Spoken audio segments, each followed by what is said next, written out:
Hello, my name is Francisco Puente. When discussing infancy, we first must start with the nocturnal period, which infants during the first month of life are referred to as neonate, which during this time they must adjust to life away from the comfort of their mother's womb.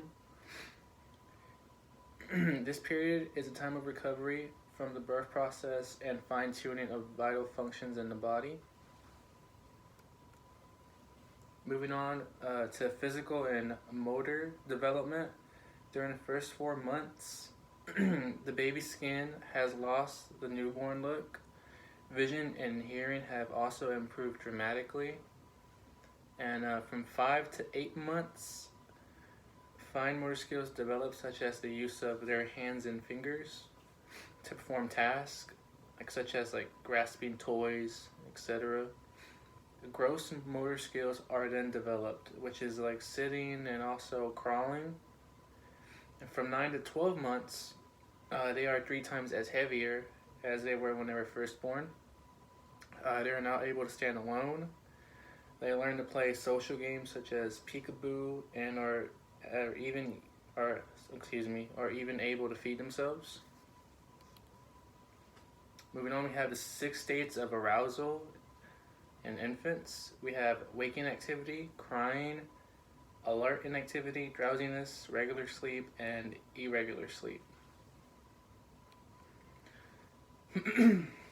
Next, we have the sensorimotor period, which we have adaptation is the process by which infant schemes are elaborated, modified, and developed. We have object play. Begins around 5 months and is the interaction with objects. We have object permanence. It starts at about 8 months. Is that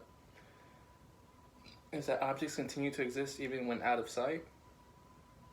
We have imitation, which is infants attempting to match sounds of their caregiver. Next, we have memory and symbolic representation, which develops around 6 and 12 months and is the ability for an infant to use their imagination. Next, we have the development of trust. Trust is conveyed through the caregiver's responsiveness to the infant's needs. It is very important how the mother's behaviors when feeding her baby and how she comforts the baby in time of need. Trust must be developed early in relationships where the infant may have trouble establishing a successful relationship in the future. Next, we have attachment. In the first year, infants will begin to form relationships with their caregivers. Regardless of culture, infants normally establish an attachment with their primary caregivers by around 8 or 9 months of age. Secure attachment is a strong emotional bond between a child and a caregiver that develops because of responsive caregiving. So that's one of the positive attachments. We also have a negative, which is insecure attachment, and that is a result of inconsistent or unresponsive caregiving. Excuse me. Most studies indicate how securely attached children are more curious, sociable, independent, and competent compared to insecurely attached infants. Separating from caregiver is the next slide. And by 7 months, infants become more shy and wary of strangers. And so, for example, if you put,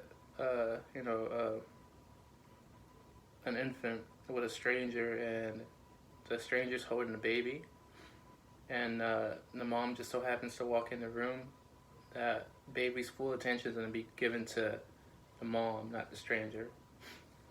And some infants become extremely upset when left alone in strange places, even for a moment.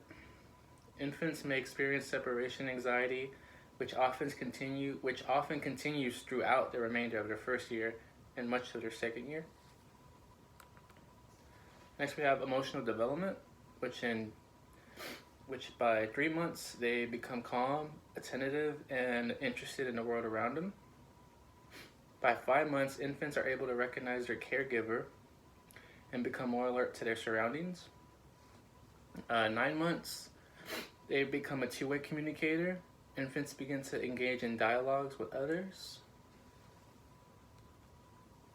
And yeah, that's it. Thank you.